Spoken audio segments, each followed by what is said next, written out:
সম্মানিত সুধী আসসালামু আলাইকুম। আপডেট ইজনের পক্ষ থেকে শুভেচ্ছা স্বাগতম। তো বন্ধুরা, আমরা গত পর্বে এক ভাইয়ের অনুরোধে শিখিয়েছিলাম কীভাবে মাইক্রোসফট ওয়ার্ডে ইংরেজি খাতা তৈরি করা যায়। তার ওই ধারাবাহিকতায় আজকে আমরা শেখাবো কীভাবে মাইক্রোসফট ওয়ার্ডে খুব সহজ উপায়ে বাংলা খাতা আমরা তৈরি করতে পারি। তো বন্ধুরা, আসুন কথা না বাড়িয়ে আমরা ডিসপ্লেতে চলে যাই। আর আমাদের ভিডিওটি ভালো লাগলে অবশ্যই আমাদের চ্যানেলে সাবস্ক্রাইব করবেন এবং পাশের বেল আইকনে ক্লিক করবেন। আর ফেসবুক থেকে হলে অবশ্যই আমাদের পেজটিকে ফলো দেবেন। বন্ধুরা, ডিসপ্লেতে স্বাগতম। আজকের বিষয় হচ্ছে বাংলা খাতা কিভাবে তৈরি করব। আমরা বাংলা লেখার জন্য যে খাতা আছে সেটা কিভাবে তৈরি করব। আমরা গত পর্বে এই মাইক্রোসফট ওয়ার্ডে কীভাবে ইংরেজি খাতা তৈরি করা লাগে, তৈরি করতে হয় সেটা আপনাদেরকে উপস্থাপন করেছিলাম। তো আমরা এবার বাংলা খাতা শেখাবো। তো আমরা একটা নতুন ডকুমেন্ট ওপেন করে নিলাম। নেওয়ার পরে আমরা পেজ সেট আপ করবো। আমরা পেজ লেআউটে যাব, সাইজে যাব, সাইজে যেয়ে পেজটা A4 দেবো আমরা, এবং এখানে মার্জিনে যেয়ে আমরা টপে দেব হইল 0.2, বটনে দেব 0.1 এবং এগুলো সব 0 করে দেব। দেওয়ার পরে আমরা ওকে দিলাম, ওকে দেব। দেওয়ার পরে আমরা লক্ষ্য রাখবো বন্ধুরা, আমাদের ফন্ট সাইজটা যেন 15 অথবা 15 থাকে আর কি। 15 থাকলেই হবে। ফন্ট সাইজটা, বাংলা খাতা তৈরি করা খুবই সোজা, ইংরেজির থেকে অনেক সহজে বাংলা খাতা তৈরি করা যায়।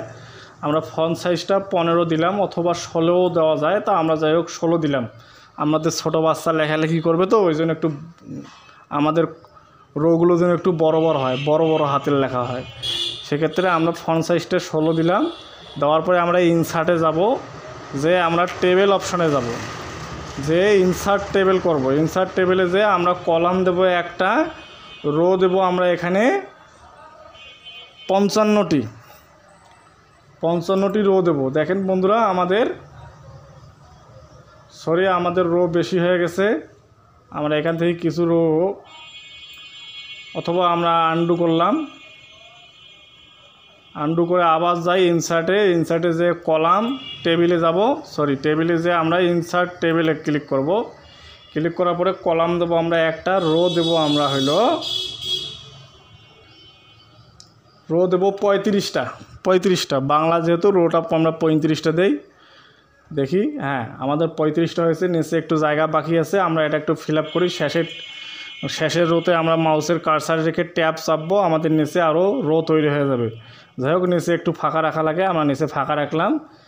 এখন আমরা বাংলা খাতার আমাদের রোগুলো তৈরি হয়ে গেল। এখন আমাদের মার্জিন দিতে হবে। মার্জিনটা কীভাবে দেবো? আমরা হোমে যাব, হোমে যে ইনসার্টে যাব, ইনসার্টে যে শেপসের অপশানে যাব, যে আমরা এখানে লাইন নামে যে অপশানটা আছে, এই লাইনে ক্লিক করব।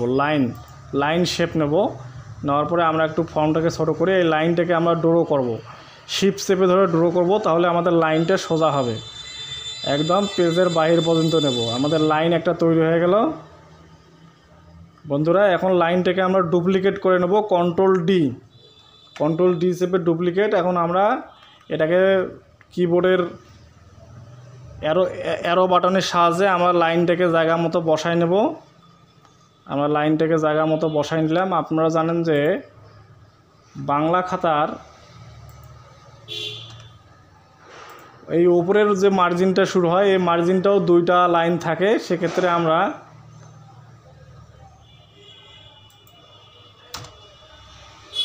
একটু জায়গা বৃদ্ধি করে নেই। আমরা লাইনটাকে একটু বসাই দেব।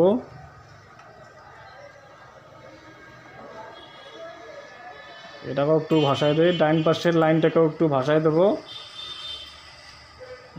তৈরি গেছে। এখন আমাদের উপরের ডানে বামে যে মার্জিনটা আছে, এটাও কিন্তু 2টা মার্জিন থাকে। সেক্ষেত্রে আমরা আবার ইনসার্টে যাব, যে শেপসে যে লাইন অ্যারো নেব। নেওয়ার পরে আমরা আবার শিফট চেপে ধরে আর একটা লাইন তৈরি করে নেব ডানে বামে।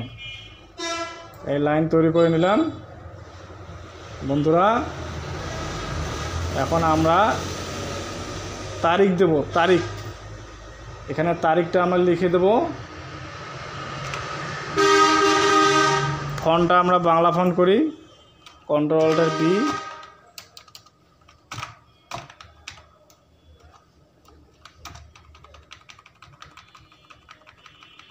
এভাবে আমরা খুব সহজে একটা বাংলা খাতা